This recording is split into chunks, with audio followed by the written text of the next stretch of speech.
皆さんこんにちは。今日も最新のウクライナ情勢について、公開情報をコンパクトにまとめて地図を使って、いち早くわかりやすくお届けします。よろしくお願いします。チャンネル登録して通知をオンにすると、動画公開時に連絡が来ます。過去の動画も再生リストから合わせてご覧ください。ウクライナ情勢。ロシアがキーウに侵攻してから1164日になりました。まずは全般的な事柄です。先ほど公表されたウクライナ軍の参謀本部の最新の発表によると、ロシア軍の損失は兵士1110名、戦車9両、装甲戦闘車5両、砲50門、防空システム4機、ドローン138機、その他車両132両となっていて、その他車両に含まれるオートバイの損失が急増しています。戦線全体では177回の地上戦の報告がありました。戦況図と並んでよく見られているウクライナとロシア情勢のニュースコーナーです。YouTube のチャプター機能で必要なところを見ることもできます。1番目。昨日の動画で速報でお伝えしましたが、キーウポストが外交筋の話として伝えるところによると、トランプ大統領は5000万ドル75億円の武器輸出を承認すると議会に通知しました。このような通知は通常公開されることがありませんが、内容は技術データを含む防衛物品及び防衛サービスとなっていて、トランプ政権下では初めてで、折しも地下資源に関する協定締結と時期が重なるものとなります。防衛安全保障を研究しているランド研究所のセシル博士によると、和平交渉でアメリカの影響力を強化することにつながるだろうと指摘しました。2番目。アメリカ上院共和党のグラハム議員は、新たな対ロシア制裁について、ロシア産の石油製品、天然ガス、ウランを購入する国に対し、アメリカが 500% の輸入関税をかけるものだと述べました。わかりやすく言えば、ロシアと取引のある中国、インド、トルコなどからアメリカに輸出されるあらゆるものに対し、アメリカが5倍の関税をかけることになり、ロシアと取引すれば、事実上アメリカ市場を失うことを意味します。グラハム議員は、ブルームバーグに対し、この法案はトランプ大統領の和平交渉を支援するものだ。彼は和平交渉に不満を唱えている。上院は、その原因はロシアにあると考えている。これは骨を断つものであり、プーチン大統領は戦争終結を選ぶのか、経済の破壊のどちらかを選ぶことになると述べ、すでに超党派の72人が法案の提出に名前を連ねていると成立に自信を示しました。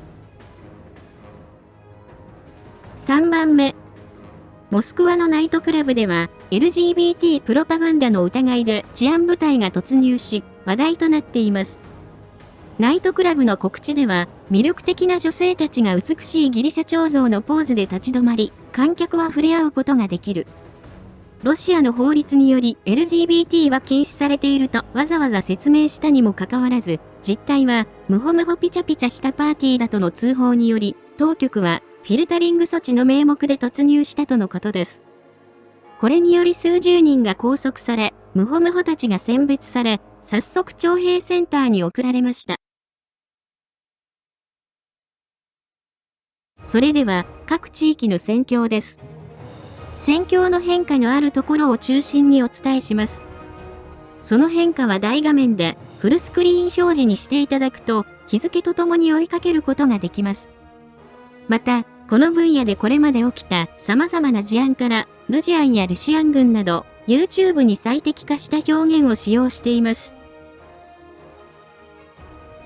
北東部スームイ、クルスク、ハルキウ方面。ルシアン軍が侵攻の目標としているはずのスームイから、クルスク、ベルゴロド、ハルキウ方面の戦況についてお伝えします。作戦に影響を与えるスームイの天気は雨。最高気温19度、最低気温4度。今日の天気予報は晴れとなっています。これらの方面でルジアンは、クルスク方面で21回、ハルキウ方面では2回攻撃を行いました。ウクライナ軍の特殊部隊の隊員で、人民大議員のラピン議員は、この方面のロシア軍の狙いについて、敵は、スームイに限りなく接近して、砲兵とドローンで、スームイを直接攻撃しようと考えている。また、ベラルーシから侵攻する可能性もあり、問題は深刻だと述べました。クルスク方面。この方面で、位置情報付きの映像によると、ゴルナルの修道院付近で、ウクライナ軍が抵抗を続けていて、ロシア軍が砲撃で応戦しています。ウクライナ軍はプセール川を渡り、東から森林地帯に入り、ゴルナルの修道院に近づこうとしています。ご覧いただいているのはロシア軍のもので、地図の森林の様子となっています。戦況図では、この付近のロシア軍の奪還地を200メートル縮小させ、係争地の拡大として更新しました。それ以外については、すでにこの動画でお伝えしたところから変化はなく、昨日お伝えしたウクライナ軍の侵攻作戦についても追加の情報はありませんでした。北東部ルハンスク州方面、東部チャシフヤール方面、クピャンスクからチャシフヤール方面の戦況についてお伝えします。この方面でルジアンは、クピャンスク方面では6回、スバトベクレミンナ戦は35回、シベルスク周辺では1回、チャシフヤール方面で5回、トレツクの方向で9回攻撃を行いました。スバトベクレミンナ戦。この方面で、ルジアンはオートバイを使った突破を積極的に行っています。オートバイには機動力があるため、グレーゾーンが大きく拡大する傾向にあります。そのうち、トルスケの北では、位置情報付きの映像によると、ルジアンがオートバイで幹線道路を疾走し、ウクライナ軍のドローンが追いかけています。ご覧いただいているのは、ウクライナ軍の第60機械化旅団のもので、地図の場所の様子となっています。突破は突発的なもので、今のところ、戦況図に変更はありません。チャシフヤール方面。この方面で、ルジアンは、市街地から郊外で前進の活路を見出そうとしています。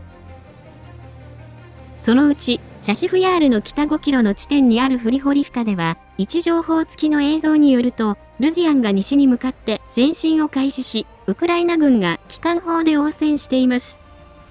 ご覧いただいているのは、ウクライナ軍の第56自動車化歩兵旅団の第23機械化歩兵大隊のもので、地図の場所に狙いを定めて BTR-4E 装甲戦闘車を VV 操縦して蹴散らしている様子となっています。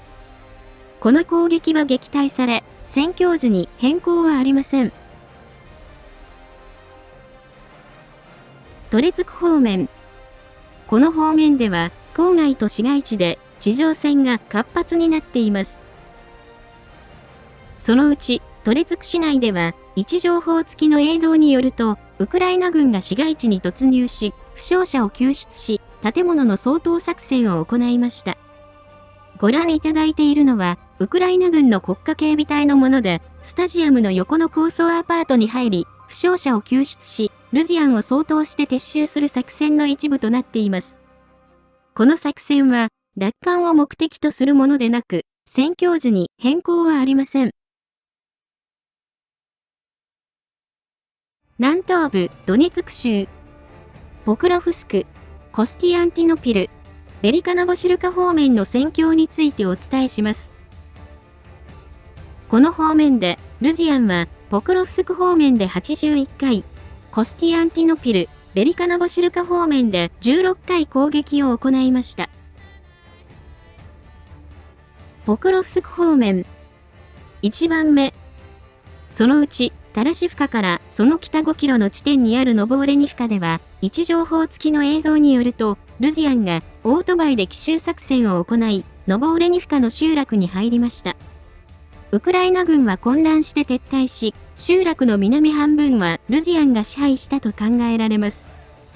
ご覧いただいているのは、ルジアン側の第33機候補兵連隊のもので、ルジアンはウクライナ軍の存在する場所を綿密に調べ、装甲車両と自走砲をドローンと砲撃で破壊し、その後オートバイ部隊が前進して集落に入り、混乱したウクライナ軍が撤退を余儀なくされた様子の一部となっています。戦況図では、この場所まで係争地が拡大したとして更新しました。2番目。その南西10キロの地点にあるマリニフカでは、位置情報付きの映像によると、ルジアンが高速 T0504 号線を越えて前進し、集落に入って地上戦となりました。ご覧いただいているのはルシアン軍のもので、映像はすでに消されているため、詳細は不明ですが、攻撃は2つの方向から行い、東側の攻撃軸で集落に入り、ウクライナ軍の装甲車両に損害を与えて地上戦となっています。この攻撃が撃退されたかどうかは、現在のところ不明となっています。戦況図では、マリニフカの集落の東側を係争地として設定しました。3番目。ポクロフスク西側にあるウダチネでは、位置情報付きの映像によると、ルジアンが家1軒単位で前進を試みています。ご覧いただいているのは、ウクライナ軍のブラックスカイチームのもので、地図の場所にある家を観察している様子となっています。この場所は、係争地となっていることから、戦況図に変更はありません。コスティアンティノピル方面。この方面では、ルジアンは、バハティルに向けて攻勢を強化しています。そのバハティルでは、位置情報付きの映像によると、ルジアンが前進し、集落への突入の機会を伺っています。ご覧いただいているのは、ウクライナ軍の第37海兵旅団のブラックシーライオンチームのもので、バス停で来ないバスを待っている2人のルジアンと2機のドローンがお話をしているところとなっています。一方、ルジアンは集落の北半分に砲撃と空爆を行っていることから、戦況図では係争地の範囲を600メートル拡大させました。後方地域。今日もルシアンの占領地で不審な出来事が起きています。そのうちクリミアのシンフェロポリ、カチ、ベルベク、サキ、ノボフェドロフカ、ジャンコイなどで夜中の1時半頃に大規模なドローン攻撃があり、半島全体で爆発音や火災や大火事が記録されています。これにより、クリミア大橋が通行止めになり、地元当局では10機のドローンが撃墜されたと主張していますが、映像を見る限りでは少なくとも数十機のドローンが飛来していると思われ、ウクライナ軍のネプチューンミサイルが使用されている情報や、ルシアン軍ではヘリ、戦闘機を出撃させて防空を行っているとの情報があります。南部ザポリージャ州、南部ヘルソン州、これらの方面でルジアンは6回攻撃を行いました。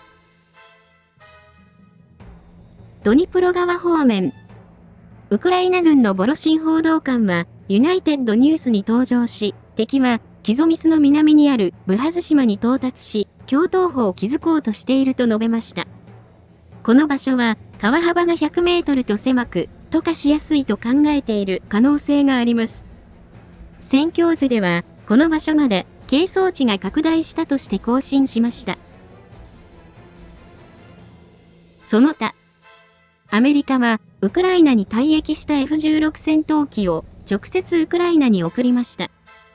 輸送にはウクライナの AN-124 輸送機が使用され、アリゾナに着陸後、ポーランドに向かったとのことです。画像では胴体のみの機体が白いビニールラップで包まれ、輸送機に運ばれているところが確認でき、これらはスペアパーツに使われるとのことです。今日は以上です。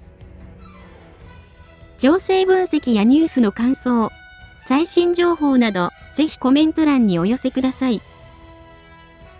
最後に、このチャンネルにはサブチャンネルがあります。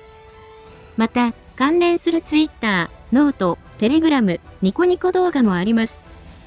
ノートでは、日々の戦況を無料で読むことができ、ニコニコ動画では、昨年8月までの戦況動画を掲載しています。何かあった時は、これらのメディアで視聴者様にお知らせしますので、ぜひ、どれか一つでもチャンネル登録、フォローの方をお願いします。リンクは概要欄にあります。ご視聴いただきありがとうございました。